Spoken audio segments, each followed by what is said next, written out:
Si vous voulez voir King Kong chez le dentiste, ce film est fait pour vous.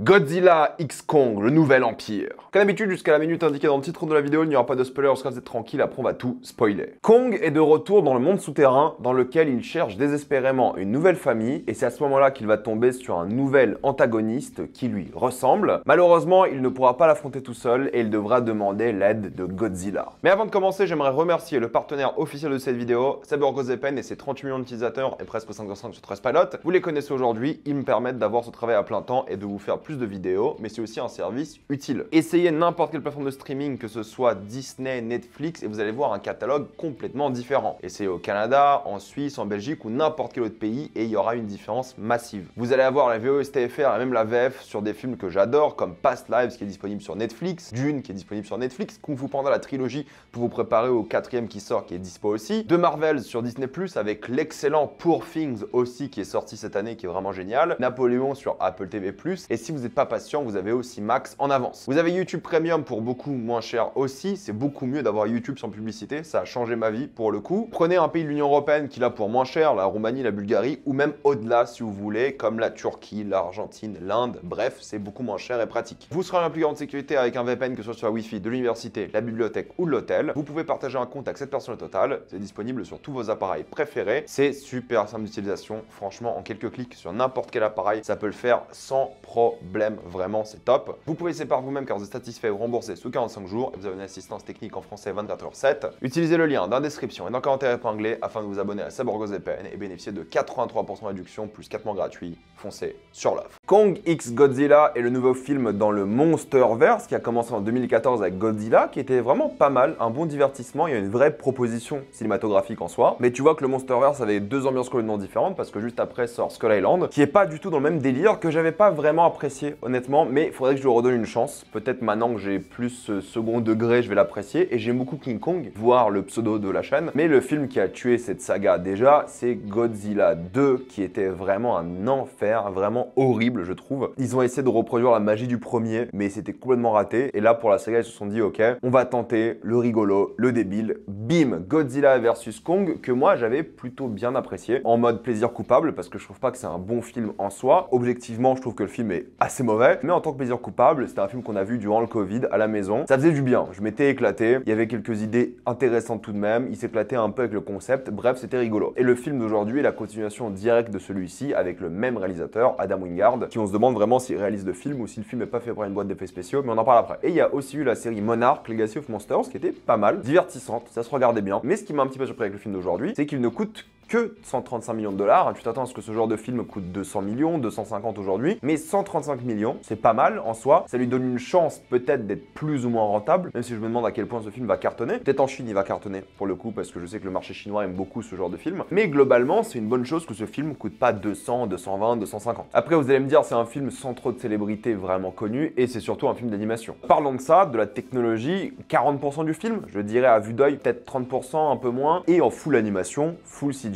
en mode photoréaliste évidemment, mais c'est l'animation. C'est là que tu te poses la question de à quel point le réalisateur a travaillé sur le film, vu que la très grande majorité du film, c'est des images de synthèse ou parfois des acteurs qui interagissent un petit peu avec des images de synthèse. Et d'ailleurs, visuellement, les moments en CGI sont pas mal du tout. Je trouve les effets spéciaux vraiment cool. Il n'y a rien qui est choquant et qui brûle les yeux. C'est un bon film d'animation, techniquement. Là où ça va pas du tout, c'est évidemment lorsqu'il y a des acteurs. Alors, il y a deux choses. Premièrement, lorsque c'est des décors qu'ils ont construits, ça se voit et ça rend plutôt bien. Il y a peut-être des fonds verts qui amplifient un peu les décors et tout. Mais lorsqu'ils ont vraiment des décors construits, ça va. Lorsqu'il y a l'horizon au loin, lorsqu'ils interagissent avec des titans, je pense surtout à une scène où il y a beaucoup de jaune, je vais pas rentrer dans les détails ici, c'est affreux. Lorsqu'il y a l'horizon au loin, ils mettent des grosses lumières pour les acteurs, pour flouter un peu tous les acteurs, surtout leurs contours, pour pas voir que c'est un énorme fond vert derrière. Ou alors lorsqu'ils interagissent avec des titans, tu vois pas du tout l'interaction, c'est assez affreux. Technologiquement, lorsque c'est les humains, s'ils ont construit les décors, ça va visuellement. Si c'est haute part avec des fonds verts, tu vois les fonds verts, c'est assez moche. Et l'éclairage est horrible, d'ailleurs c'est très monotone. Lorsqu'il s'agit des humains, c'est la même couleur constamment, la lumière du soleil grosso modo, et peu importe les circonstances, il n'y a aucune profondeur et travail de photographie par rapport à la lumière. C'est moche. Tout ce qui concerne les humains, c'est moche. C'est pas horrible, mais c'est moche. Et un truc qui est assez bizarre, c'est que du coup, dans les nombreuses villes que les titans vont détruire, il y a toujours un plan des humains pour montrer qu'il s'échappe. Donc un plan avec des vrais acteurs qu'ils ont tourné. Je sais pas s'ils ont tourné sur place parce que peut-être ils voulaient en profiter pour faire quelques vacances, que ce soit en Italie, en France et d'autres pays. Ils ont un plan sur les humains qui courent, un plan généralement fixe, et tu les vois courir à droite à gauche, sûrement un studio, mais bref, peu importe. Et du coup, tu demandes vraiment l'utilité du plan parce que c'est un film où les titans vont ravager des capitales, mais tu ne vas jamais voir des humains mourir. Donc quel intérêt de nous montrer des humains au sol? Quel intérêt d'humaniser les villes si juste après tu vas créer le plus gros carnage imaginable possible et probablement tuer des millions de personnes en quelques secondes? Je pense qu'ils auraient dû abandonner l'idée de même vouloir humaniser. Alors je suis conscient que le but c'est pas d'humaniser mais de rendre le truc un peu plus réaliste et de créer de l'ambiance. Mais si tu me crées de l'ambiance avec des gens qui jouent sur la plage et puis juste après t'as un tsunami qui arrive et que tu montres pas l'impact du tsunami, autant ne pas humaniser et juste faire des trucs en CGI de loin pour montrer qu'il y a quand même des humains. Ils le font à un moment, il y a un titan qui regarde la plage et il y a des petits humains qui courent, mais après tu vois jamais les humains se faire tuer. Ce qui est dommage, pas dans le sens que je veux voir des humains se faire tuer, parce que sinon le film c'est trop dramatique. Imaginez genre le cataclysme. À chaque combat dans une capitale, c'est des dizaines de millions qui meurent, laissez tomber. Mais au moins qui joue un peu plus avec l'échelle. Il y a un moment, un monstre se prend un coup et sa dent tombe et elle tombe à côté d'humains. C'est intéressant. Et lorsque le film joue sur l'échelle, c'est pas mal du tout. Il le fait pas beaucoup, mais lorsqu'il le fait, c'est pas mal. Donc j'aurais aimé qu'il n'y ait pas d'humains du tout et qu'ils assument le délire, c'est une arène où les gens se battent et puis basta. Ça fait ça dans toutes les villes et c'est vrai que le film, c'est du destruction porn de ville. Voilà, c'est la vérité, mais sans le porn. Qu'est-ce que je veux dire par là? C'est que c'est pas si agréable que ça. Encore une fois, moi je considère le dernier comme un plaisir coupable. J'ai réussi à apprécier le build-up, j'ai réussi à apprécier un peu l'échelle, le poids des monstres. J'ai réussi à apprécier le délire et surtout la confrontation. Je trouve qu'il y avait un vrai truc qu'ils ont créé scénaristiquement qui donnait envie de voir les monstres s'affronter. Là, c'est vrai qu'on n'est pas dans le même délire du tout. On n'est pas dans un film de team-up comme le film peut le sous-entendre. C'est-à-dire que Godzilla et Kong vont pas vraiment faire équipe. En tout cas, je veux dire, c'est pas la grande partie du film. Loin de là. C'est juste le climax. Et ça, peut-être de base, c'est un peu décevant parce que du coup, les deux monstres ont des intrigues complètement différentes. L'intrigue de Godzilla, t'aurais clairement pu la supprimer du film. Ça n'aurait rien changé à l'histoire. L'intrigue de Kong est pas mal et j'en parle après. Mais du coup, ça manque de build-up et lorsque tu arrives à la confrontation finale, je vais pas la spoiler évidemment, il y a beaucoup d'interactions avec beaucoup de créatures différentes et c'est incompréhensible. Et c'est ça le gros souci des scènes d'action dans ce film-là, c'est qu'en termes de géographie, il y a beaucoup de scènes d'action, pour le coup, c'est assez généreux de ce point de vue-là. En termes de géographie, si tu essaies de réfléchir à où se passe l'action et comment les monstres ont interagi avec leur environnement, tu ne comprends rien. T'es complètement perdu et ça crée une sensation très désagréable parce que t'es perdu par le montage, trop cuté pour le coup, t'es perdu par la géographie, pourtant parfois c'est des endroits que tu connais de la vraie vie et t'es quand même perdu dedans. Ils respectent pas les dimensions d'échelle et ça crée un film qui fait très faux et artificiel. Là où même le précédent, encore une fois, j'ai pas envie de comparer à Pacific Rim parce que si je compare à Pacific Rim, c'est game over pour tous les films de Titan de ces 10 dernières années, côté américain en tout cas. Pacific Rim, c'est la quintessence du combat, de l'échelle,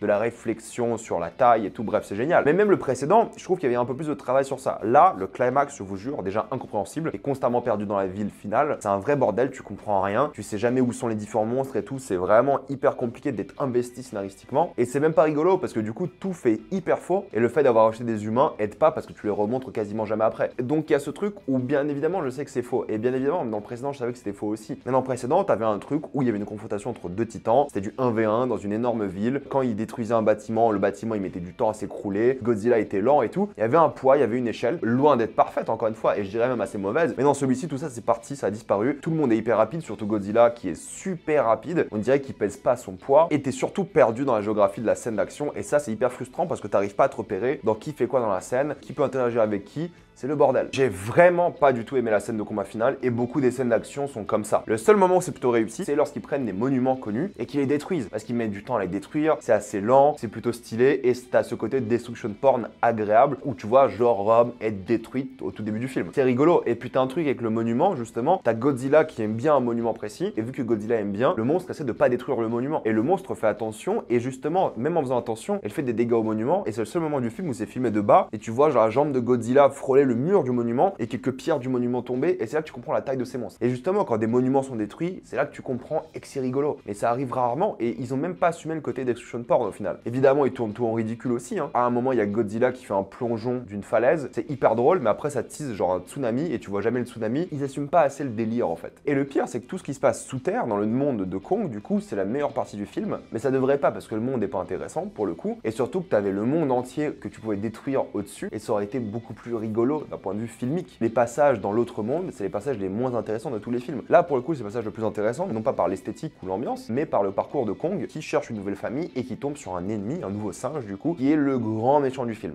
Et je vous jure de base que le grand méchant du film soit un autre singe plus frêle et plus petit que Kong, t'y crois pas quoi. Et pourtant j'aime bien ce qui concerne le méchant, même si j'aime pas le méchant en soi. J'en parlerai en spoiler de ce qui l'entoure, qui est plutôt cool je trouve. Et il y a un autre méchant qui a été teasé, je vais pas vous le spoiler ici, qui est hyper décevant, que ce soit dans l'esthétique. Alors oui, le méchant est puissant, mais je trouve qu'il est trop simple de tous les points de vue, trop de facilité. Il est trop lisse, il fait pas vrai titan. Il fait beaucoup trop CGI, alors que les autres, pour le coup, je trouve qu'ils font réel. Bon, sauf Godzilla qui est trop grand maintenant et trop rapide, mais le nouveau titan, je trouve qu'il est vraiment décevant. Et le plus triste dans cette histoire-là, c'est que je pense qu'on a vu les meilleures scènes dans la bande-annonce, et ça m'a un petit peu déprimé. Il y a une séquence qui m'a fait rire, qui était en dehors de la bande-annonce, mais toutes les meilleures séquences étaient dans les bandes-annonces. Vous allez me dire, mais Red, j'arrête de regarder les bandes-annonces. Je suis désolé, c'est mon travail, il faut que je les regarde, il faut que j'en parle, et tu peux pas les échapper sur Twitter et des choses comme ça. Même au cinéma d'ailleurs, je les ai toutes vues au cinéma aussi. Donc les meilleures séquences sont dans les bandes-annonces, et ça c'est quand même décevant. En termes de mise en scène, c'est assez nul. Quand il s'agit des dialogues, c'est des chants contre chants vraiment simples et débiles. Décevant. Lorsqu'il s'agit de filmer les humains, horrible. C'est trop cuté, t'es perdu dans la géographie, t'es perdu dans l'action. Et il n'y a pas ce côté généreux que j'aime bien en mode plaisir coupable. Pour le coup, c'est assez mal réalisé, c'est mal écrit. Et tout ce qui concerne les humains, parce que je vous l'ai dit, il y a 3 intrigues. J'ai cité déjà les 2 précédentes, mais il y en a une troisième. Celle des humains qui est trop longue. Et qu'est-ce qu'on s'en tape. Les humains ont tous la même personnalité, à un différent degré de sérieux. C'est-à-dire qu'ils vont tous être rigolos et faire des blagues, mais ils vont être plus ou moins sérieux par rapport à ça. Les dialogues entre eux sont ridicules. Ils essaient d'avoir un peu d'émotion, mais ça marche pas parce que au fait tu t'en tapes. Parce que t'as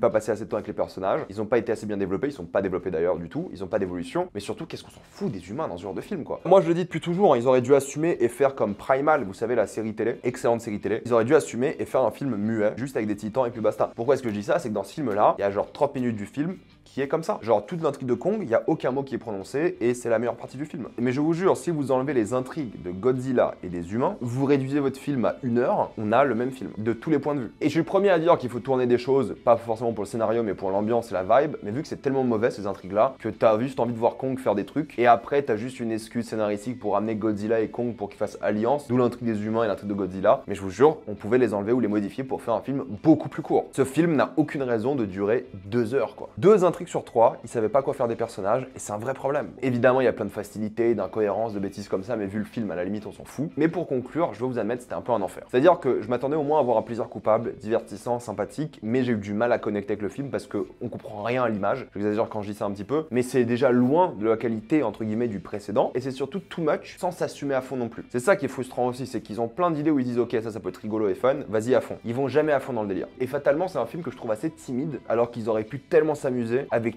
tellement tout au fait. Mais non, c'est un film relativement chiant au final, qui m'a terriblement ennuyé. Un petit enfer, voilà. Difficile de l'apprécier, mais en tant que plaisir coupable. Je voulais me marrer, je voulais rigoler, même pas en tant que nanar, parce que le film se prend pas au sérieux, mais j'ai même pas le droit à ça quoi. C'était juste assez décevant. Pourtant, il y a des séquences que j'ai bien aimées, mais c'est les séquences de la bande-annonce. Du coup, bah forcément, j'aime un peu moins, par défaut. Le jour où ils font un film muet avec tous les titans, là oui. Bref, c'est dur à conseiller. Si vous avez aimé le précédent, peut-être vous allez aimer celui-ci, mais si vous voulez voir un film sérieux, un film bien mis en scène, non. Si vous en foutez, vous voulez juste voir des kaijus se taper sans logique scénaristique ou même visuelle, bon allez-y, pourquoi pas. C'est pas aussi horrible que Godzilla 2, je trouve Godzilla 2 genre catastrophique, mais celui-ci reste difficile à conseiller. Maintenant on va passer en spoiler.